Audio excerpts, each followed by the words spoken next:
मेरा एक दोस्त था, वो उनकी बुराई करता था। ये कोई बड़ाई नहीं है कि मैं उनके चर्च में जाता हूं तो मैं उनकी प्रेज करूं, ऐसा कुछ नहीं है, क्योंकि मैंने खुद देखा हुआ है, मैं मिला हुआ उनसे। दोस्तों आप लोग गिलदीप को तो ज़रूर जानते होंगे, जो कि अंकुर नरूला मिनिस्ट्री के मेन वर्शिपर हैं और काफ़ी लोग इन्हें सुनना पसंद करते हैं। और सच में ये परमेश्वर के एक बहुत अच्छे आराधक हैं, जिनके द्वारा परमेश्वर की स्तुति होती है, परमेश्वर को महिमा मिलती है। लोग इनकी आराधना को, इनके द्वारा गाई गई आराधना को सुनकर परमेश्वर का स्पर्श महसूस कर पाते हैं। देन इन्होंने अंकुर नरूला जी के बारे में क्या कहा है, आप लोग ज़रूर दोस्तों इस वीडियो को पूरा देख कर जाइएगा।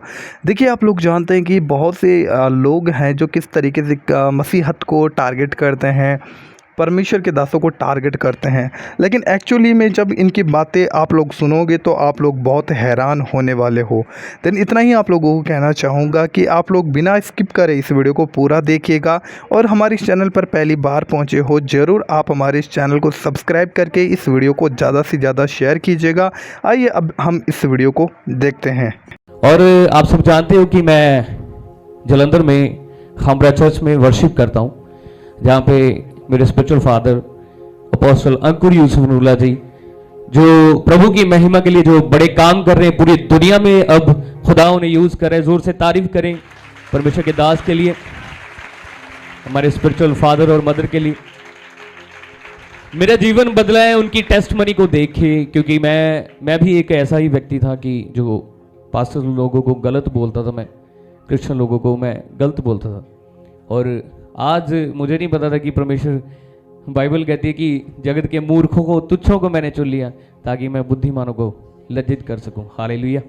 तो आइए हम खड़े होंगे प्रभु की महिमा के लिए। वर्ष जहाँ पे जब मैं अपने स्पिरिचुअल फादर के साथ मिला था फर्स्ट टाइम, मैं सोचता था, मैं कहा यार इतने लोग चर्च में आते थे, ये कौन सा मिलेंगे, ये औखा है इनसे मिलना। तो मैं सोचता था कि इन्हें मिलके अपनी प्रॉब्लम बताऊंगा कि कैसे मैं खुदा में चलूं, कैसे मैं आगे बढ़ूं। ऐसे ही परमेश्वर ने मेरे ऊपर दया की कि जैसे ही मैं चर्च में आया, किसी वॉलंटियर को नहीं मैंने बोला, किसी को नहीं मैंने बोला कि मैं उनसे मिलना चाहता हूं। मैंने सीधा डायरेक्टली प्रेयर में परमेश्वर से बोला कि प्रभु अपने दास से मुझे मिला। प्रभु, वो कहते हैं कि मैं तेरे दिल और तेरे गुर्दे को जानने वाला परमेश्वर हूं। आज लोग यहां पे बैठे हैं, किसी के दिमाग में टेंशन हो सकती है, किसी को घर की टेंशन हो सकती है, कोई टेंशन हो सकती है, फ्यूचर की टेंशन हो सकती है। तो उस टेंशन को या उस प्रॉब्लम को हम अपने बाप को बताएंगे। मैंने सीधा डायरेक्टली परमेश्वर को बताया मैंने कि प्रभु मैं आपके दास से मिलना चाहता हूं, मुझे मिलवाएं। दूसरे दिन वहां पे फास्टिंग प्रेयर चलती थी, लास्ट दिन, थर्ड दिन था।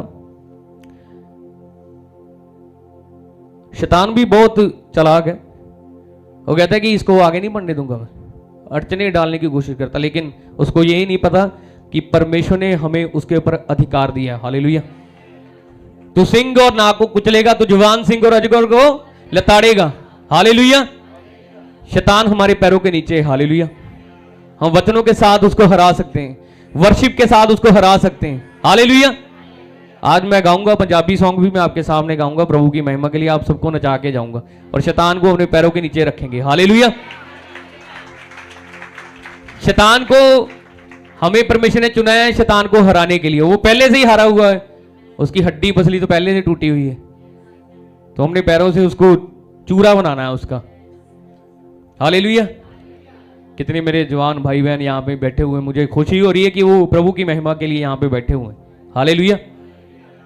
तो मैं आपको बता रहा था कि कैसे मैं उनसे मिला। प्रभु को बोला, मेरा फोन नया था मेरे पास, अभी थोड़ा टाइम हुआ नया था, तो बारिश हो रही थी, वो पता नहीं क्या हो गया, अपने आप ही बंद हो गया। मेरे साथ में लड़के थे वहां पे, मैं कहा यार मेरे फोन को पता नहीं क्या, मेरे जेब में एक भी पैसा नहीं था। ये टेस्टमनी है मेरी लाइफ की, एक पैसा नहीं था। मैंने उसको बोला कि यार मेरे पास पैसे नहीं है। उसने बोला कि भैया मेरे पास 200 रुपया है, वो ले जाओ दुकान में, दो ठीक करवाओ। मैं कहा ये तो अभी लिया मैंने फोन। अच्छा कर गिरा के उसके ऊपर 700 रुपये मैंने दुकान में दिया, तो वो कह रहा 700 लगेंगे। किसी ने 500 की हेल्प की मेरी, पूरे 700 उसके ऊपर लगे। तो जब मैंने लेकर आना था वापस फोन 1 घंटे बाद, तो मैं लड़कों को बोल रहा था, मैं कहा यार हम यहाँ पे प्रेयर अटेंड कर रहे हैं, तो फोन को मैंने पॉलीथिन में डाला हुआ था, ये कैसे खराब हो गया। मेरे को पता चल गया था कि मेरी लाइफ में अब कुछ बड़ा होगा, क्योंकि मुझे पता था मैं प्रेयर में था। कभी मैंने जिंदगी में फास्टिंग नहीं की, कभी मैं भूखा नहीं रहा, क्योंकि मुझे भूख बहुत लगती। मैं शुरू से ही बड़ा खाता था। मेरे डैडी कहते थे कम खाया कर, मोटा होता रहता है, जिम जिम जाया कर। वो अभी थोड़ा मोटा हो गया, पहले थोड़ा पतला था, आफ्टर मैरिज थोड़ा मोटा हो गया। तो जब फोन लेकर आया, शॉप से फोन लेकर आया अपना, तो मैंने लड़कों को बोला, मैं क्या देखना अभी बड़ा होगा कुछ, तभी मैं क्या ये शैतान का काम है। जैसे ही फोन ऑन किया तो मुझे टीम का मैसेज आया कि फादर साहब आपसे मिलना चाहते हैं, तो आप जल्दी जहां भी हैं हमें अर्जेंट कॉल करें, जल्दी कॉल करें। मैं हैरान हो गया, मैं क्या मैंने तो किसी को बोला भी नहीं, तो ये कैसे हो गया। उससे पहले मैंने चर्च में गवाही दी हुई थी, वो गवाही उनके पास पहुंची, तो अगले दिन ही मैं उनसे मिला। तो जब मैं उनसे मिला तो जब मैं चर्च में आया था दूसरे दिन, तो मेरे पास बाइक में पेट्रोल डलवाने के लिए भी पैसे नहीं थे। 50 रुपए मैं किसी से मांग के लेकर आया था, जहाँ पे मैं रेंट पे रहता था। नीचे आंटी की किराने की शॉप थी, मैंने उनको बोला कि मुझे 50 रुपए आप देना, मैं आकर आपको वापस करता हूँ। एक तो शर्म भी आती थी कि यार मुझे 50 रुपए मांगने पड़ रहे हैं। रास्ते में जाते मैं खुदा से बोल रहा था कि प्रभु जल्दी कुछ कर परमेश्वर, कि मुझे ऐसे मांगना ना पड़े। मैंने मांगा नहीं किसी से। ऐसी परमेश्वर ने मेरे ऊपर दिया कि जब मैं मिला, मैं उनके साथ बैठा, उन्होंने मेरे साथ बात की, टेस्टमनी को दोबारा बताया, सुना सबको। बोले कि क्या करना चाहते हो आप अपनी लाइफ में। मैंने उनको बताया कि अब मेरी ज़िंदगी चेंज की है खुदा ने, तो मैं सिर्फ प्रभु के लिए गाना चाहता हूँ या प्रभु की महिमा करना चाहता हूँ। उन्होंने मुझे बोला कि कोई सॉन्ग सुनाओ प्रभु की महिमा के लिए। उन्होंने अपनी आंखें बंद की, तो मैंने सॉन्ग सुनाया उनको। तो उन्होंने बोला कि आवाज़ में दम है तुम्हारी, तो कोई बात नहीं। तो उन्होंने मेरे से पूछा कि आपके पास हारमोनियम है। मैंने उनको बोला कि मेरे फादर ने वो वापस ले लिया। तो पता नहीं क्या उनके मन में आया, तो काफ़ी बातें हमारी और भी हुई। तो उन्होंने वॉलंटियर को बुलाया, जो टीम में थे उनको बुलाया। तो उन्होंने बोला कि मेरे को 50,000 रुपीज़ ला कर दो। उन्होंने ऐसे मेरी जेब में ऐसे मुझे पकड़ा दिया। वो कह रहे कि इसको रखो। मैं कहा पास्टर जी मैं ऐसे नहीं रख सकता, इतने पैसे मैं कैसे कहाँ से वापस करूँगा। वो कहते काके रख यार इनू, वो अपने को तेरी ब्लेसिंग ही है तेरी। मैं सोचा मैं कि भी मैं सुबह किसी से 50 रुपये मांग के लाया, तो प्रभु ने एक दिन में 50,000 रुपया मेरी जेब में डाल दिया। मैं इतना खुश हुआ, मैं कि भी खुदा मेरे दिल की प्रार्थना को सुनता है। हालेलुया। ये सचमुच जिंदा परमेश्वर हमारे साथ है। ये इतना बड़ा चमत्कार हो गया। मैंने रात को ही बोला कि प्रभु अपने दास से मिलवा, तो सुबह ही मिलवा दिया।